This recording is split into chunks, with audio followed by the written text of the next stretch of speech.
Hi everybody, it's Barbara and welcome back to my channel. Today I am bringing you some Dollar Tree spring DIYs and we're going to go ahead and get started right now. For the first project I am using two of Dollar Tree's long signs and I'm going to go ahead and just remove the metal hearts from the top, and then I'm going to take some sandpaper and sand that down because I want to use these sides of the signs. I'm also going to remove the hanger and the staples from the back so it'll have a nice flat surface so that I can glue these two pieces together. So my signs, every time I get them at Dollar Tree, they're always bowed, they're never straight, but I want to keep these grooves on the outside of each piece. So I'm going to glue these two together to not only straighten it up, but it's also going to make it very sturdy, so it'll be able to stand when I put everything together, and you'll see what I'm talking about later on in the video. I'm just going to put a nice good amount of hot glue on there and press really firmly until I can get this as flat as possible. And then I'm also going to be using one of these wood crates from Dollar Tree that has the grooves there in the front. And I'm going to paint both of these pieces with 2 coats of my Waverly White chalk paint. Now the sign itself, I made sure I painted the entire piece, including the back and the sides. And the crate, I painted the inside and outside except for the very back because you're not going to be able to see that. Now I'm going to use some poster stickers from Dollar Tree, and I took my ruler and measured down from the top part of the sign about 1 inch so that I could start placing my stickers. And I'm using the middle part of the sign as a guide to keep everything centered up. And you're just going to want to make sure that you keep an equal amount of distance between each letter. So I'm just going to spell out the word welcome and make sure that I press each one of these stickers down. Once I have all my stickers in place, I am going to go back over this with some matte Mod Podge just to make sure that I seal those stickers in and that they don't peel off. Now I will be attaching the crate to the bottom of this sign, but I'm not going to do it just yet. I'm lining it up because I want to create a border around the word welcome to make it pop out. I took and measured about 1/4 inch off of each edge of the sign, and when I got down to the E, I just measured 1/4 inch off of the E.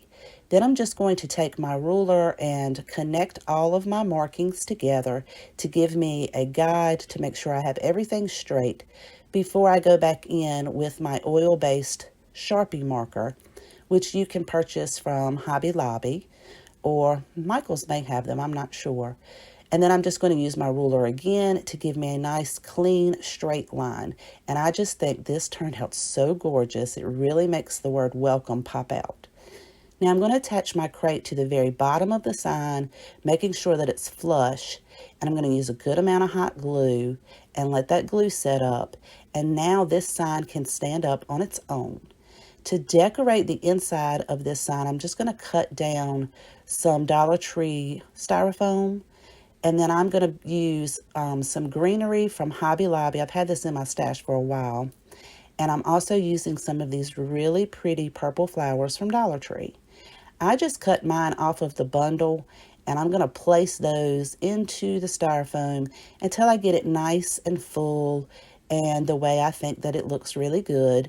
And I love this greenery because it hangs over the front of the crate and it looks so realistic and so pretty, and I absolutely love how this project turned out. I think this would be perfect in an entryway or next to your door. I wouldn't recommend putting it outside, but I love how it turned out. Let me know what you think. Today's video is part of a collaboration with some amazing and talented crafters. It is hosted by Crafty Leanie, Crafting Cousins, and DIY with Nadia. I will have links to their channel as well as the playlist for this collab in my description box below. You have a chance to enter to win a Cricut Joy and a set of Cricut tools. All you have to do is watch all 8 videos.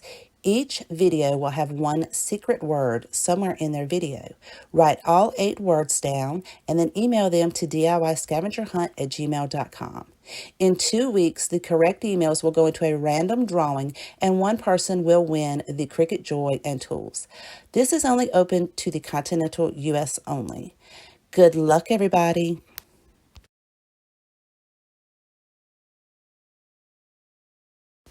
For project number 2, I'm going to start off with this metal pail from Dollar Tree. After I remove the hanger, I'm going to use those holes on the side where the hangers were as a guide to draw a straight line down so that I can cut this in half. If you have some tin snips, that would work so much better. I started off with some pruning shears and then came back in with some really heavy duty scissors. Just be super, super careful because that metal is very sharp and you don't want to cut yourself. Once I finally get this apart, I'm going to take some pliers and then straighten up all of those edges around the side that bent in as I was cutting them. And I'm going to do that for both of the pails. Then I'm going to take some Dollar Tree foam board and trace around the pails so that I could create a backing for this. Once I get that cut out, I'm just going to slide that down into the back of the pail to make sure it fits, and then I can secure that in with some hot glue going around all those edges. Since I'm going to be painting this piece, I went ahead and then put glue right on the top edge of each side of the metal so that I would not take a chance on cutting myself as I'm painting it. And I did that for all four sides for both, well, two sides for both pails. And you're going to do the exact same thing for the other one, creating that backing with that styrofoam. Once I have all of these together, I'm going to paint these with one coat of my absolute favorite gray chalk paint. I have this linked in my Amazon store if you're interested in it. It provides excellent coverage. It only takes one coat and it is gorgeous. I did make sure I painted it down inside of the pail. You guys, you don't have to paint the back. I went a little crazy with the paint, so you don't have to paint that. I'm using some black chalkboard craft paint from Dollar General, as well as my Waverly white chalk paint. I took a makeup sponge and just randomly put dots of white and black paint all over these pails. I'm going to be creating a galvanized look. Once I get all my dots on there, I'm just going to take the excess paint that's on the sponge and then dab all in between all of those dots. Now, it is going to look super messy as you start, but I promise it's going to be really pretty when we get finished. Don't worry about making any mistakes because you can always go back in, add white or black or whatever you need to get the look that you're going for. Make sure you get the bottom of the pail as well as the rim so that everything looks nice and cohesive.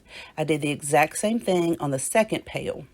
Now this part, I took a dry brush, stiff chip brush, and some Waverly mineral chalk paint and dry brushed over it, but it did not give me the effect I was going for, so I just stopped doing that and went in with my favorite gray chalk paint, and then I heavily dry brushed over this entire piece. So once you get that on there, if you feel like you need some more highlights, once that gray paint dries, you can go back in, add more white or black or whatever you're missing, and then you can dry brush over top of that again because I wanted to make sure that some of that white peeked through. Make sure you let it completely dry, and this really gave me that galvanized look that I was going for. I think it's just beautiful. Now I'm going to set these to the side for just a moment, and I am going to be using some of Dollar Tree's wood planks. You're actually going to need 8 of them because I'm making 2 sets of everything. So I'm going to paint 2 of them in my Waverly white chalk paint. And then I'm going to paint another 2 in my favorite gray chalk paint, which is Decor Americana Decor. And the third one, I'm going to paint 2 of those in the mineral chalk paint. And then the fourth one, I will paint 2 of those in the truffle chalk paint. Now, I only put 1 coat on each because I'm going for a distressed look. So here with the white, I did make sure that I let some of that wood peek through. And I am going to go back in later and sand that down because I didn't have enough wood showing that I wanted. For the truffle, I started to sand it and it was not quite giving me the effect I wanted for this piece. So I went in with some Apple Barrel Warm Buff acrylic paint and then dry brushed all over this piece. Once again, you're making 2 sets, so you'll be doing 2 pieces at one time. And then this gave me the effect that I wanted. And I just think that's gorgeous. For the gray, for the white one, I went back in and just pulled out some of that wood so it would have a nice weathered look. If you don't like the weathered look, you could just leave them the solid colors or paint them whatever colors you like. For the gray one, I went in with the white chalk paint and just distressed over that. So now it looks like a piece of gray washed weathered wood that's been sitting out for years. And I love how this one turned out. For the mineral, I just put one coat on and made sure that some of that wood showed through. So now that I have all 8 pieces, I'm going to take some of these 5-gallon paint stir sticks. You can pick these up at Lowe's for 3 for $1. You're going to need 4 of them. I cut 4 of those down to 13.5 inches. And then I came back in with my sandpaper and made sure that I sanded all those ends that I cut so everything would be nice and smooth. Now I'm going to paint these pieces using the Waverly chalk paint and mineral and just give those one coat. Okay, you guys, my secret word for today's video is humble. Humble is a genuine gratitude and lack of arrogance. We are called to be humbled followers of Christ. Let us be humble before our Creator for the gift of life that we have been given. Good luck, everybody. After my paint sticks dried, I'm just going to put them up on the sides and attach my wood planks on top of them. I'm attaching them with some Gorilla wood glue because I'm not going to put any staples in it. Those paint sticks are pretty thin and I didn't want to split the wood. And the glue is going to hold it really well because these are not heavy at all. I'm putting the wood glue on, but then I'm going to also go back in with some hot glue so that that hot glue can hold it in place until that wood glue sets up. And I'm going to place the white one at the top. I'm just making sure that I keep it flush to the outside edges of the paint sticks as well as the top part of the paint sticks. So everything's nice and square and even. And here you can see that I kept it flush there at the top. Now I started off by putting my first one at the top and then I'll go in and put another one at the bottom so that when I place the 2 in the middle, I can make sure I have the same distance between all of the planks. And I'm just going to attach those in the exact same way with the wood glue and the hot glue. And once I have those in place, I'm going to take the other 2 paint sticks and the other 4 planks and create an identical piece. Once I have all of those together, I'm going to create a hanger for the back using some nautical rope from Dollar Tree. And I just cut 2 lengths down. They're roughly maybe 5 inches long. I didn't measure them. And then I'm just going to secure those in with hot glue right there at the paint stick and the top part of the plank. I also go back in with some scrap burlap fabric so that I can put some extra glue on top of the rope and then press that fabric down to give it some added stability. Like I said, they're not very heavy, but I wanted to make sure that these hangers don't come off. I'm going to repeat this exact process on the second pallet sign as well. So these look like really cute pallet signs. Once I get all of this done and together, I'm going to go in with some ribbon to decorate those pails. So I'm going to be using some gingham print or gingham check ribbon. This came from Hobby Lobby in their sewing section. And I'm just going to hot glue one piece of ribbon at the very top of each pail, making sure that I go underneath the rim at the top of the pail. And I thought this just gave it just an added something extra. I just love how this turned out, which I love buffalo check and gingham print anyway. Once I have those ribbons in place, I can then attach, I'm going to put some styrofoam into these pails because I'm going to be putting some florals in there. Now I can attach my pails to my signs, and I'm going to use some E6000 and some hot glue. And again, that E6000 is going to give it that nice permanent hold, and that hot glue is going to hold it in place till the E6000 sets up. And I'm just going to put that in the middle of the bottom 2 planks, and I'll do the exact same thing for the other pail. To decorate mine with florals, I am going to be using some of this greenery from Hobby Lobby, as well as some baby's breath from Dollar Tree and some white flowers from Dollar Tree. I chose to go with greenery and white because I really didn't want to take away from the colors of the palette sign as well as the pail, but you could certainly decorate this with whatever color you desire. I'm just placing them randomly in there until I get the look that I'm going for. And I will do the exact same thing for the second one. And I love how they turned out. I think they're gorgeous. Let me know what you think of this project as well. If this is your first time visiting my channel and you enjoy today's DIYs, I would love for you to click that subscribe button and the notification bell. To all my current subscribers, thank you so much. I appreciate each and every one of you. Also, I would love for you to visit me on Instagram, and I have a website with free printables. We're going to go ahead and get started on project number 3. I will be using this 4x4 picture frame from Dollar Tree, and I'm actually going to use 2 of these for this project. Now, what I love about this frame is it has these tabs on the back that you can just push out, and then the back itself fits down into the insert of the front of the frame. You're just going to remove the glass and set that to the side because we're not going to need that for this project. Now I'm going to set my frames aside for just a minute because I'm going to be using some of these medium-sized craft sticks, and you're going to need 2 sets of 6. For the first frame, I'm going to take those 6 craft sticks and I'm going to create a basket pattern on top of this. This is the top part of the frame where I'm setting these 3 sticks down. Now it's going to look a little off at first, but you will be able to straighten everything out and it will fit pretty snug. So the first piece I am doing like an over, under, over pattern.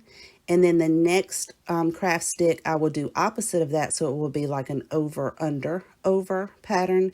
And then the outside stick will be just like the first stick that we put in there.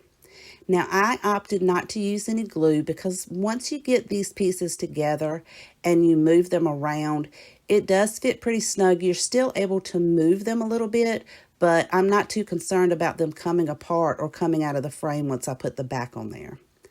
Once you have all your sticks lined up, then you can straighten everything up so that those 4 squares in the middle will have just about, they'll be almost the same size. And then you can set that back in your frame and make sure that those 3 other sticks, that the ends all line up. So when you set this down, the rounded edges you won't be able to see as much, but the back of the frame will actually be able to sit down between the crafter sticks and the top part of the frame. And I'll show you that in just a minute. When you put that in, it'll just snap in between those sticks and the top part of the frame, and then you can close the tabs in. Now you're still able to move those sticks around if you need to adjust them or straighten them out. Once I have all those tabs in, I do go in and straighten everything up and make sure that you can't see the rounded edges. That make sure I slide those down into the groove of the frame and straighten everything up. And I'm going to do the exact same thing for the other 6 craft sticks and the other frame. And then I just held one in front of the other to make sure that all the sticks lined up and they looked exactly alike. Now I'm going to take some Waverly White chalk paint and I'm going to give these 2 coats. So I was kind of making this up as I went along. It would probably have been easier if I painted all these pieces before I put it together, but I didn't know exactly what I was doing when I sat down. So I just painted them after I had them all together. Now I'm going to attach these 2 together using some hot glue, and I'm going to attach one about halfway down the side of the other, making sure that I keep those craft sticks lined up so it looks like 2 continuous pieces going across. And it's going to be a little bit flimsy, so you'll flip it over and add a little bit more hot glue to the back. Now as you can see here, I did not pay attention to where the hanger was. The hanger on the bottom should actually be on the left-hand side so that both of those will be at the top of the piece, but that's okay. Just if you recreate this, you might want to make sure you keep those hangers on the same side. I'm decorating it with some purple flowers from Dollar Tree and some greenery. I think this came from Walmart. And I'm just going to cut a couple of stems off because I didn't want too much. I still want to be able to see that basket weave pattern in the frame. And then I just played around with the placement of the flowers and the greenery until I got it exactly where I wanted it to be. And once I have that in place, I'm just going to take those back out and then glue the stem of the flower to the stem of the greenery so that they will stay together. And I'll do that for both of those. And then I could put them back inside of the frame and then glue them on the back side so that those flowers will stay in place. And I'm going to glue it on the back side of the craft stick so you will not see the bottom part of those stems from the front. And I just put a nice good amount of hot glue on the bottom, and then I went back in and added some more glue on top of that stem just to make sure those flowers don't come off.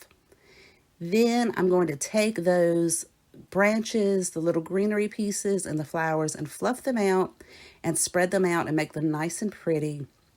And I absolutely love how this turned out. I love that pop of purple color on here.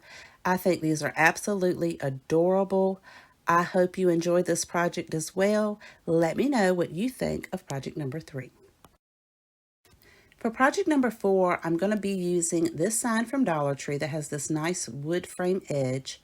And I begin by heating up the glue that's holding all that glitter on with my hair dryer.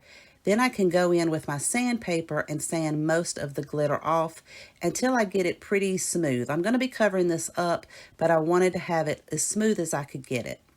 Now I'm going to paint this with my Waverly White chalk paint, and I did give the wood frame part 2 coats and the inside of the sign 1 coat because I'm going to cover this up with some fabric. And I took my measurements of the width, and it was like 7 3/4 inch wide. And I am taking a sheet of this burlap fabric, which came from burlapfabric.com, and I will have a link to their website in my description box if you are interested. They sell these sheets in 12-inch by 12-inch pieces. Now the edges are not completely straight, so I did go in and cut a straight line to make sure that I could get my 7 3/4 inch width correct all the way across the entire piece. Then I just laid that in the sign to make sure everything was going to fit width-wise before I marked off the length so that I could cut that down. Once I cut that down, I always make sure that my fabric is going to fit in there nice and snugly before I attach this to the actual sign. And I am attaching it with some matte Mod Podge, and I just put a nice, generous, even coat all throughout the middle of the sign. And then I can place my fabric on top of there and pull it up to the edges as close as I can get them and spread it out nice and flat. Then I'm going to go back in with some more Mod Podge and put this all over the entire top part of the burlap fabric to keep it from fraying and to seal that fabric onto the sign. I did make sure that I let this Mod Podge dry before I moved on to the next step. I'm going to take another piece of that burlap fabric, and I'm just going to fold that in half and make a nice good crease. And I'm going to set this on some wax paper because I'm going to hot glue this together, and I didn't want it to stick to my table. So I'm going to just press that really, really firmly to get a really nice crease. And then on the opposite side of that, I'm going to fold it over to create almost like a hem. And then I will glue that down and make sure I get that crease nice and tight. Then on the end of this piece, because I'm going to be creating a pocket for the sign, I'm going to cut that extra pieces of burlap strands that are hanging off, and then I can fold that over and create another hem at this is going to become the side of the pocket. Now I did go in and make sure I cut my corners off so that when I place this on the sign, it will sit flat. Then I just held the side that I had already glued down into the frame or up to the frame so that I would be able to cut the other side down, making sure that I left enough fabric to fold over to create a hem for that side. And again, after I glue that down, I will make sure that I go back in and cut those 2 corners off so that they will sit very flush and flat to the sign. When I attach this piece to the sign, I don't use a whole lot of glue because you want to be able to access the center part of the pocket. So I'm only going to put glue right there at the edge of the fabric, right next to the wood pieces. And you'll see in just a second what I'm talking about. And I like to do mine one side at a time so that I can make sure I place it as close to the wood edge as possible. And then I'll do the other side and go back in and make sure that I get the glue all the way to the top of that side. Now you have this nice pocket right there in the top part of the middle of the sign. And I'm going to use one of these metal words from Dollar Tree. Now I used this in a previous DIY, so it was already painted for me. It's painted in the Waverly white chalk paint. I am not fast enough to put hot glue on the back of this sign and then set it down without that hot glue drying on the back of the metal. So I just went in and put dots of glue under each letter until I had it in place. Now I'm going to decorate mine with some lavender pick. I think this came from Walmart. I'm just going to cut that down. And I think this is super cute. You could actually use this to store mail in or put whatever greenery or florals you like in there. But I think this turned out so adorable. Let me know what you think of this project. Also, if you have a favorite out of the 4 projects today, please let me know in the comments down below. I always love to know which one is your favorite. I want to thank you so much for watching. Please take care, and don't forget about the secret word for the giveaway for the Cricut Joy. My word is humble. Take care, you guys, and I will see you guys next time.